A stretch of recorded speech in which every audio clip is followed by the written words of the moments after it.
See, the problem with you is you rarely exercise your self-discipline muscle. You just go with the flow. No backbone whatsoever. And that's perfectly fine until you start whining and complaining about your lack of success. That at some point along the way, we get confused and we misunderstand who we are. We start building this false sense of self around all the stories and all the labels and all the things. And we start living our life that way. And we get confused about how life works, how we interact with life. And we start living much smaller than we really are. See, if you go through life holding back, and most of us do, most of us, if we ask ourselves, have we done all we can do? Most of us will have to answer, no, we haven't. We've been holding back. We have ideas that we don't act on, things we want to do. We're afraid to take chances. You refuse to raise your standards. You refuse to push yourself. You refuse to give a little bit more, give a little bit extra. All that you have to do in order to start to pursue your dreams is take small actions every day that align your life in that direction.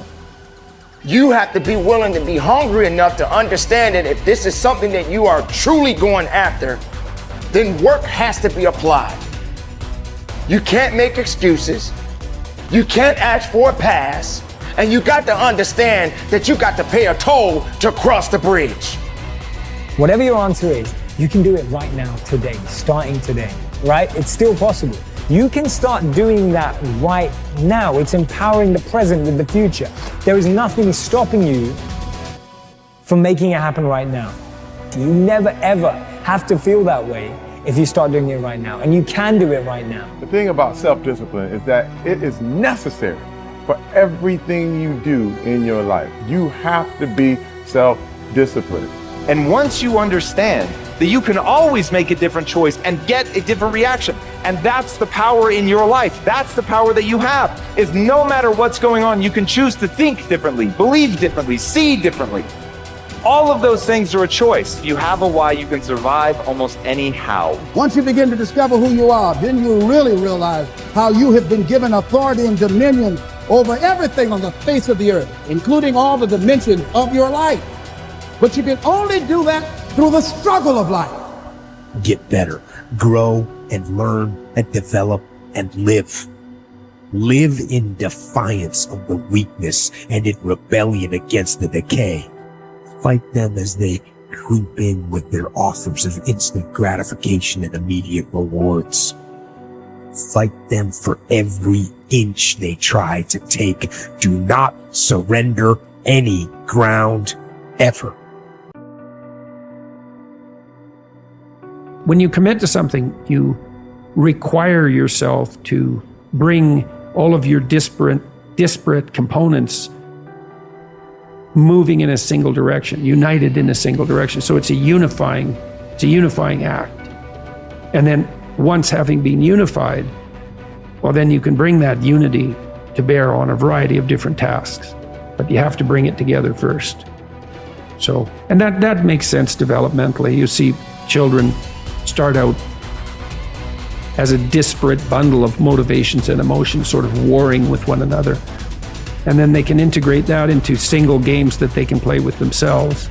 And then they integrate that with games they start to play with other people. And all of that is integration. It's not subjugation, it's not repression. Not if it's a good game, it's integration. You want to get integrated because then you have all the horses that are pulling your chariot pulling in the same direction. And you're much more likely to get to where you want to go then, and also much more likely to specify a good place to go. So that's that's something else conservatives have to teach young people, which is, well, get yourself disciplined. Well, why? Well, not so you're a slave, but so that you could be a master. To use a terminology that you're not supposed to use anymore. But, this is in relationship to yourself, not to others.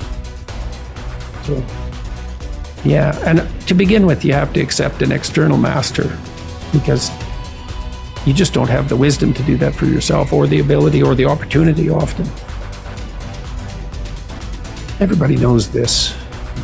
They feel bad when they decide they're going to get themselves in good shape and go to the gym, and lasts like 3 attempts, yeah. And then no one's happy about the fact that they quit. And they berate themselves for it. And we know that we need to go through a disciplinary process. And we need to subjugate ourselves to a disciplinary process. That's part of the problem with the constant harping about the, oppressive patriarchy. But you need a disciplinary process. So, well, that's just oppression and slavery. It's like, no, it's not. No more than a game is. Not a good game. A good game isn't oppression and slavery. A lot of people, like I was talking about, taking the path of least resistance. I believe in life you must earn the right to be called a man.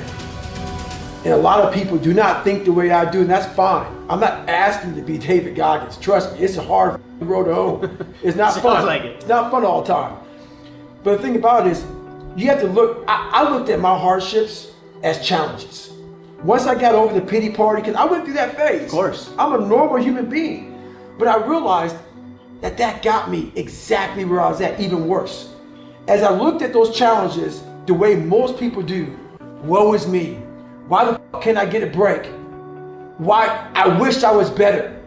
I wish my parents were better. I wish I had a better education. I wish this, I wish that. They have all these wish sandwiches. I started realizing, how can I fucking figure out how it can work for me? So the one thing we don't do is when we're in that dark place is a great learning environment. If you can sit back in a dark place and find quiet to just think, there's so much power in your failures, in your suffering. Because why? You're still alive.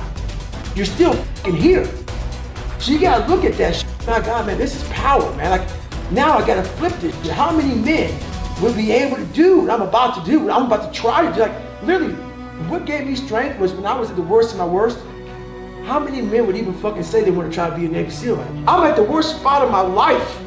Like, I can't even walk down the street, let alone run down the street. And I'm gonna now call a recruiter up and try to be a SEAL. There's a lot of power in that. But people don't see it that way. They see it, man, that's stupid. I had this voice in the back of my head that I kept on running from. I was afraid of water. I was afraid of dealing with things that made me feel unaccepted. I didn't accept myself. So I kept on going towards things that I felt good. Let me go this way. But something kept on saying, fuck you, you have it, man. You got it, man, but you're gonna have to fail a lot. But you have it. And like I said, that voice kept on haunting me, but that voice kept on saying, if you face it, you realize it's not that bad. Persistence is self-discipline in action. Your ability to persist in the face of all setbacks and temporary failures is essential to success in life. Napoleon Hill said, persistence is to the character of man as carbon is to steel. The primary reason for success is persistence, and likewise the primary reason for failure is lack of persistence, quitting too soon. There is a direct link between self-discipline and self-esteem. Each time you discipline yourself to do what you should do when you should do it, whether you feel like it or not, your self-esteem increases. This, why there is direct relationship between self-esteem and persistence. Each time you persist and force yourself to continue on, even when you feel like quitting, your self-esteem goes up. Each act of self-discipline strengthens every other act of self-discipline. Every act of persistence strengthens every other act of persistence. When you discipline yourself to persist over and over, you like and respect yourself more and more. You become stronger and more confident. Eventually, you become unstoppable. Persistence is its own reward. Every time you force yourself to persist on a task, whether it is large or small, you feel happier and better about yourself. When you go the extra mile and do more than you are paid for, or more than is expected, your self-esteem goes up. You feel more powerful and in greater control of your life. In your career, when you go the extra mile, you put yourself on the side of the angels. The primary difference between winners and losers in life is simple. Winners never quit, and quitters never win. Your ability to respond effectively to setbacks, your level of response ability, is the measure of your readiness to succeed. When you experience a major setback or problem, you will feel temporarily stunned. This feeling is very much like a punch in the emotional solar plexus. You will be stopped for a few seconds or a few minutes. During this period, you will often feel discouraged or experience self-pity. You will say, "Why me?" However, it is not how far you fall that counts, but rather how high you bounce. Your aim is to bounce back as quickly as possible. Resilience in the face of unexpected reversals is vital to long-term success. Remember the warrior's creed: I will lay me down to bleed a while and then rise and fight again. Don't be surprised, shocked, or set back when things go wrong. Your best laid plans will often fall apart. Instead, expect disappointments and setbacks as a part of life. Take a deep breath, pick up the pieces, and continue onward